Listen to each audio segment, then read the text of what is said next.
حسن محمود بان لهي حسن محمود Soomaali hadii la waayo daarood Ismaaciil baan adigana hawiyaata aanu heshiino nin la maquunin karo mal cagaa dhulka nalaguma dhufan karo nalama maquunin karo nalama absheegan karo hadii maxaan leeyahay Soomaali wada jirta la waayo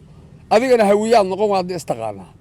annagana daarood baan lahayo waa isaqaana waana nala yaqaana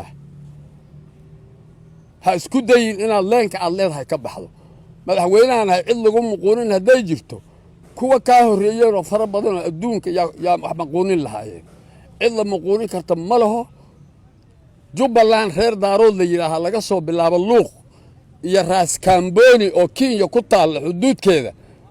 beesha daarood Ismaaciil la yiraahdo yaa degan dhulka asaga dad yar oo ku dhex jiro Soomaaliya waa jiraan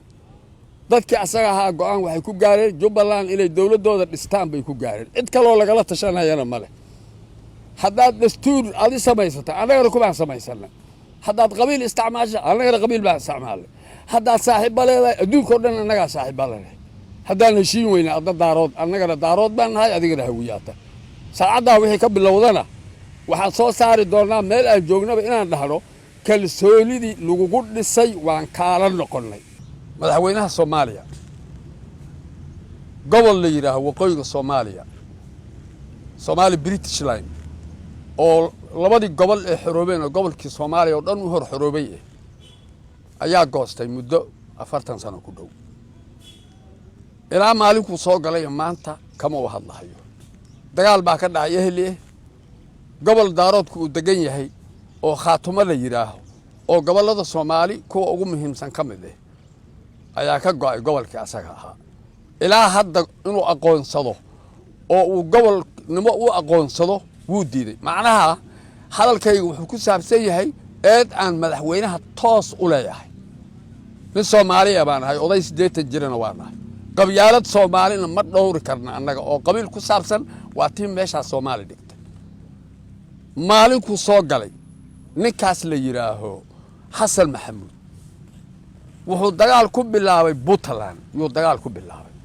ilaa maanta Puntland way ka maqan tahay gobolada kale way ka maqan tahay khaatumana wuu diiday inuu aqoonsado meesha la yiraahdo maxay ahayd Jubbalandna waa diiday inay xor ahaato oo waxay rabto sameeyso isticmaalka daaroodka kali doonanayo muxuu ahaa shalay wuxuu yiri Soomaaliya oo heshiis ah umadahana la heshiis madaxweyne soo galay oo hal qabiil la qaybinayo waa midkii loogu horeeyay kan noqo arinta yare daarood la'aantii dawlad ma dhismayso been baad naftaada u sheegtay kuma inkirayno kuma bariyayna adaga haddaan hayso haddaan daarood nahay kuma bariyayno waa inaad ka noqoto Jubbaland aad xornimadeedu u ogolaataa is doorato Puntland waa inay wadanka ku soo noqoto oo waxa ay diidan tahay laga ogolaado khaatumana waa inay aad aqoonsato oo afkaada ku sheegto adduunyadu u sheegto meel bariga hore la baadiyay oo inakaas baadiyeen haddana ku soo noqotay Soomaali inay ka mid tahay wixii aan waxa ka ahayn nin walba qabiilkiisa waa la yaqaan